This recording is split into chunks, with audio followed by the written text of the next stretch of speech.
Bonsoir à tous et bienvenue dans votre édition du week-end et dans l'actualité de ce dimanche. Mayotte fête la nature. Plus d'1 millier de personnes se sont rendues hier au parc Mpweka-Dinga à Passamaiti pour célébrer la nature.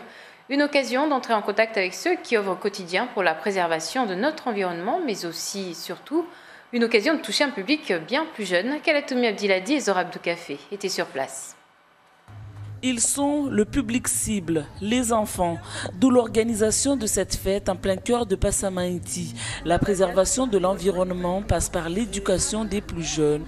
Nombreux donc sont les parents à avoir fait le déplacement avec leurs enfants, à l'exemple de Zainaba. Ils étaient contents parce qu'ils ont fait des activités dessins, ils ont fait aussi des jeux, ils ont fait plusieurs choses qui les ont beaucoup intéressés. Donc voilà, c'est intéressant de pouvoir les sensibiliser par le truc. Ah oui, Mayotte a besoin de futurs citoyens qui sont conscients des enjeux écologiques sur Mayotte. Ici, on apprend à trier les déchets, à faire attention à la qualité de l'air que nous respirons ou encore à connaître le fonctionnement des rivières. Et visiblement, ils ont compris l'enjeu. On a ramassé et puis on a fait un repas, on est parti goûter. Alors c'est bien de ramasser les déchets, pourquoi? Oui, parce que au moins ça pollue pas la nature, on a de l'air à respirer.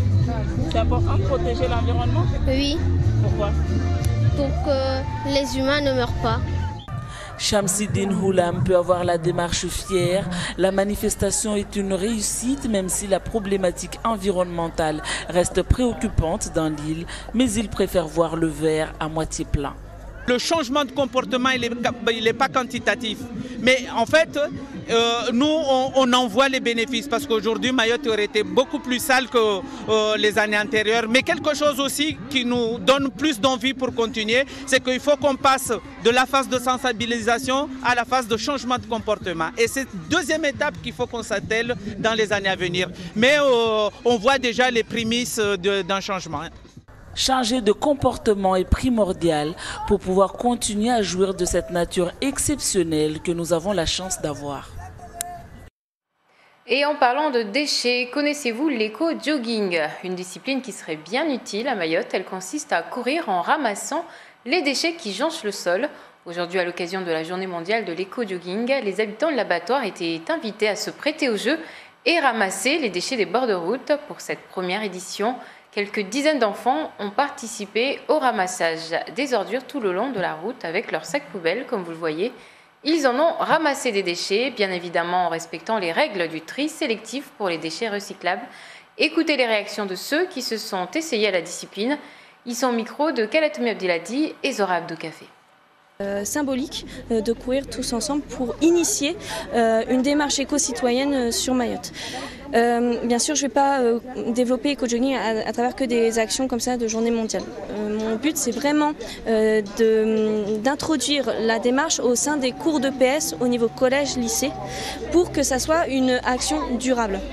C'est-à-dire qu'on utilise l'éco-jogging dans le cadre des cours de PS, quand les élèves vont dans les gymnases, donc sur la rue, ils vont récupérer les canettes ou les déchets. Lors des échauffements sur les terrains, on sait que les stades ne sont pas forcément hyper propres. Voilà. Donc, et à travers ça, il y a aussi de la sensibilisation en classe sur le tri, sur le recyclage, sur la gestion des déchets. À La Réunion, les policiers sont en colère, insultés et traités de chiens sur les réseaux sociaux. Les syndicats montent au créneau face à ces propos jugés gratuits. Le reportage de Jean-Régis Ramsamy. Hier après-midi, sur cette place centrale de Saint-Denis, une patrouille de police qui effectue des contrôles est prise en photo par un internaute. Il poste la photo sur un site très connu, accompagné d'un commentaire injurieux. Des mots comme bâtard, chien, keuf, ça devient outrageant envers les fonctionnaires de police qui sont des hommes et des femmes qui sont là pour faire un travail, qui sont là pour assurer la sécurité des biens et des personnes et non se faire insulter gratuitement, surtout par des personnes qui aujourd'hui portent une tenue de militaire. L'auteur des propos serait donc un jeune militaire. Ce dérapage sur les réseaux sociaux n'est pas nouveau. Les critiques, les policiers les entendent régulièrement. Mais ici, le jeune, visiblement, ne se prive pas d'insulter la police nationale à visage découvert. Ils veulent se mettre en valeur, ils veulent se faire valoir partout dans la société actuelle par leurs copains et tout. Donc il y a tout ça qui joue. C'est la société en quelque sorte qu'il faudrait remanier à fond et établir une certaine discipline. On a tendance à mettre tout sur la faute des enfants, des jeunes, etc. Mais je crois que c'est d'abord chez les parents qu'il faut regarder le problème. Il faut tout reprendre à la base, l'éducation. Le syndicat Alliance Police Nationale dénonce des propos incitant à la haine du policier et se réserve le droit de porter plainte pour outrage à agent. La peine encourue est de 7 500 € d'amende.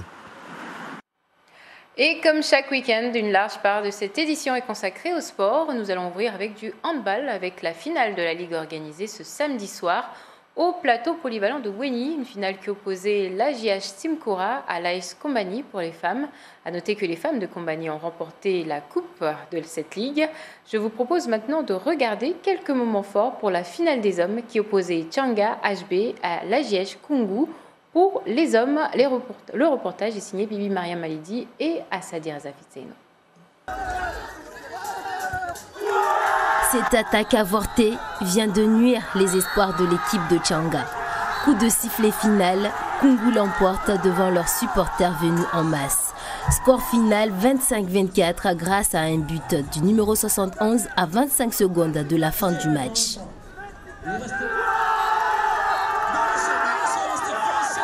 La joie elle est immense, la joie elle est immense parce que c'est une couleur qui a été portée par toute une commune. Ce n'était pas qu'un village de Kungu, c'est toute la commune de Kungu qui était là présent aujourd'hui. Comme vous l'avez constaté, sur nos maillots, c'est l'hôtel de ville, c'était le symbole pour représenter la commune. On est attendu tout à l'heure à l'hôtel Chevalier Village par notre partenaire incontournable, M. Map, ainsi que le maire de la commune de Kungu et le conseil départemental que vous avez vu tout à l'heure avec nous. Kungu et Tchanga ont livré un match intense avec beaucoup d'engagement. Kungu marque, Tchanga égalise, passe devant. À la mi-temps, le score était de 13-11. Tchanga aurait pu l'emporter, mais tout s'est joué sur des détails. C'est une défaite, oui. Surtout quand on mène le match pendant toute la rencontre. Donc à la fin, les 2 dernières minutes, on a lâché, on va dire on a lâché. Et puis voilà, dernier but qui nous a fait mal, on n'a pas pu concrétiser nous notre occasion, notre dernier. Donc notre équipe y monte, donc on va avoir plus d'armes pour attaquer la saison prochaine. Les tactiques c'est la même chose, c'est les mêmes recettes. On a une équipe qui joue collectivement, donc il faut continuer sur cette pratique-là. C'est la 4e année consécutive que l'AJH Kungu arrive en finale de la Coupe de la Ligue de handball et c'est la 3e fois que cette équipe remporte le trophée. L'année prochaine, les joueurs de Halilou comptent redoubler d'efforts pour garder leur titre.